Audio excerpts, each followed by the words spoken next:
In this video, I'll show you how to transfer money from GCash to Wise using a bank as the bridge. First, remember there's no direct GCash to Wise transfer. You'll move the money from GCash to your Philippine bank, then from that bank into Wise. Step 1. Cash out from GCash to your bank. Open the GCash app and log in. On the home screen, tap Bank Transfer. Choose your bank, for example, BPI, BDO, Union Bank, or another supported bank. Then enter the amount, account name, and account number of your own bank account.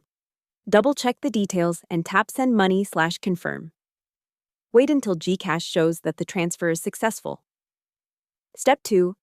Add that bank to Wise and move the money in. Open the Wise app and log in. On the home screen, tap Add or Open Balance, then choose the currency you want to receive. Tap Add Money or Top Up. Select Bank Transfer/Debit Card, then choose the same bank or card you just funded from GCash. Enter the amount and follow the steps to confirm. After the transfer is processed, the money will appear in your Wise balance, ready to send or convert to other currencies. Hope the tutorial was helpful. Subscribe to my channel and see you in the next video.